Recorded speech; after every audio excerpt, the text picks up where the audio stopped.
Welcome back. This week's topic is books. And like all media, books has been significantly impacted by the internet and digital technology. I don't know if you've walked into a Barnes and Noble lately, but they sell a lot of games now. The book section is way lower than it used to be before. It was kind of a shock for me. I hadn't been in there for a while and walked in there last year and noticed a large section of the middle of the store no longer actually contains books. And so, a fair amount of that is going to digital books, downloading your books on the Kindle, on your iPod or iPad, and downloading it to the Nook, which they sell in their stores now.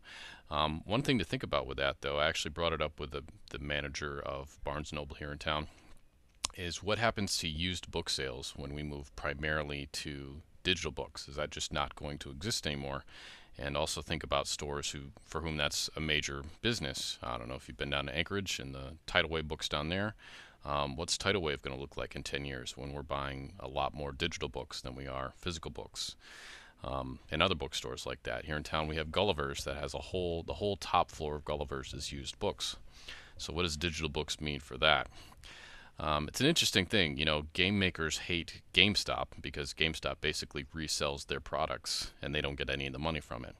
So are we going to see something like that happening in publishing where, for example, right now you can buy digital copies for cheaper. Obviously they don't have to ship them, they don't have to print them, that sort of thing, but you can't resell it.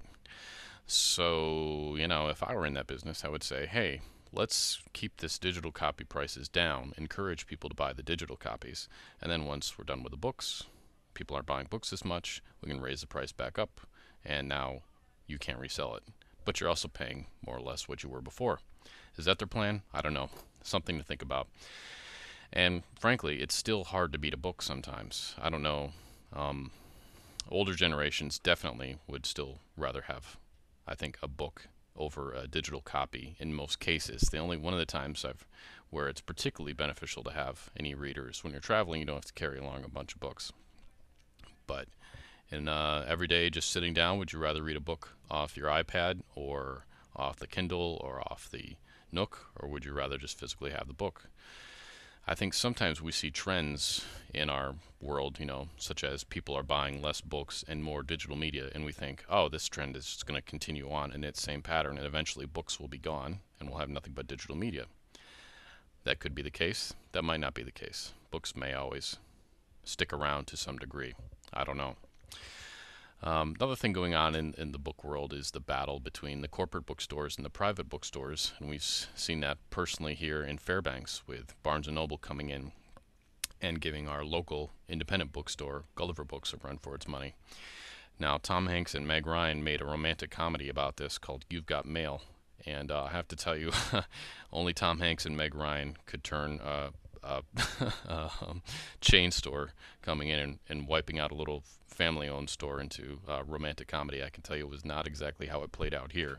Um, Dave Hollingsworth, who's used to own Gulliver's Books and has sold it, and Eric Niewohner, who's now the manager of Barnes & Noble, weren't exactly at risk of falling in love, and there certainly wasn't a lot of comedy involved.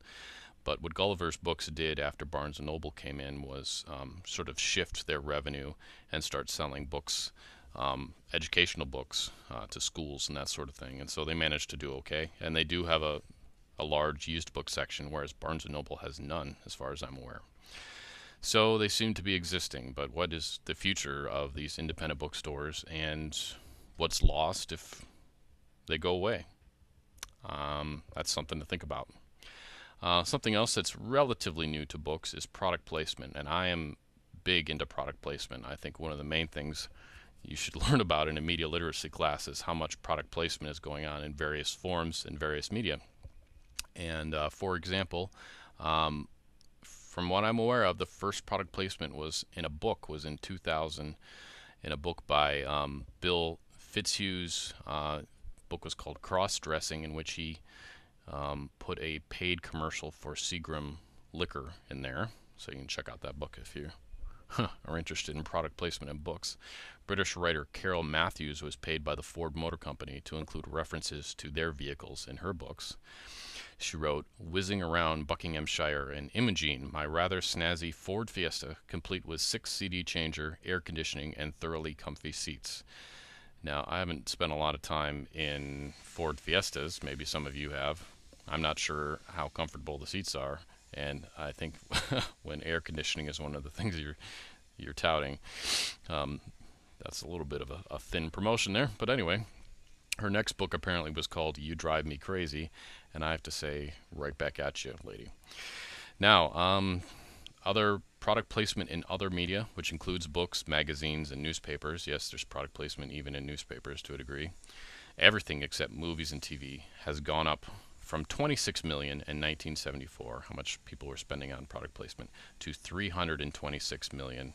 That was a few years ago, so that stat could be even higher than that, over 300 million. So that's an increase in over 1,200%. In other words, it doubled every 10 years. So the next time you pick up a book and it references a brand name product, you might ask yourself, is this product placement? And we can get more into product placement later on. Does that bother you, though? Product placement in books? Product placement in general? One thing I struggle with is it introduces a third person into the relationship, and I think cheapens your relationship with the author and the whole book. It's, in essence, it's kind of like a lie. The author is trying to sort of sneak one past you, and I don't personally appreciate that very much. I don't really want to have an ad in my book, and especially when they're trying to sneak it by, get past my defenses. So more or less it's the author saying this is a novel and then giving you an advertisement in disguise. So it's something that bothers me, and I encourage you to keep an eye out for it. Another thing that I'm worried about is illiteracy.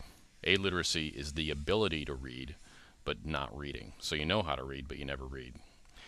And that's a concern in our culture now here in the United States, because we have a lot of other opportunities for entertainment. We have movies, videos on the web, video games, all that sort of stuff. And so books aren't nearly as necessary a form of entertainment as they used to be. And if you could watch a movie or read a book, I think a lot of people would say, I'm just going to chill out and I'm going to watch the movie. One of the reasons that concerns me is that books are the most compressed sources of information we have at our disposal right now.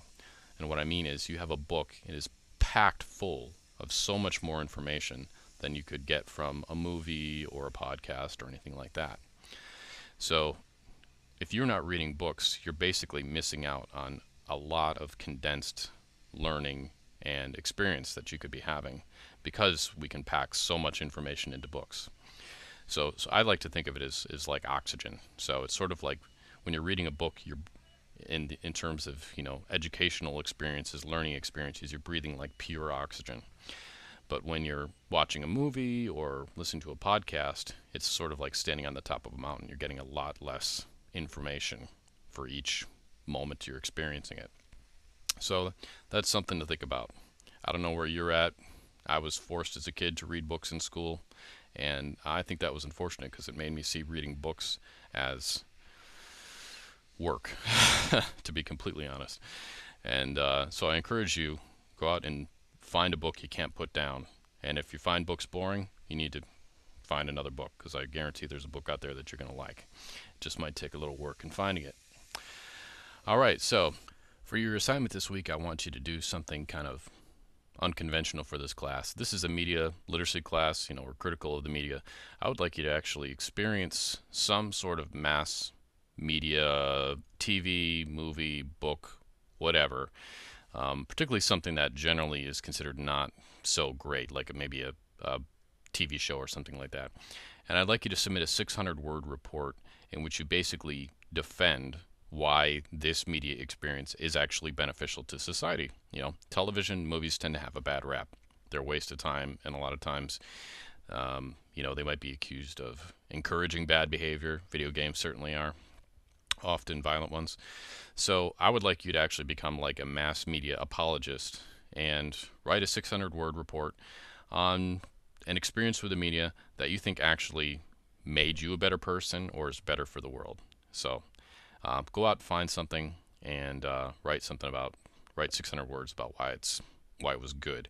And then in terms of the discussion, we talked about illiteracy, the ability to read, but not reading. And what I would like you to do in the discussion is talk about your vision of a world in which people can read but don't. What does that type of world look like? Do you have some suggestions for what that world looks like? May not be all bad, you know. I'm not necessarily saying that. Maybe you have some reasons why you think that might be okay. But project forward. Imagine that people become less and less interested in reading because it's more work than watching a movie or listening to a podcast. And so, what does our future look like in a world where people don't read? All right, thanks a lot.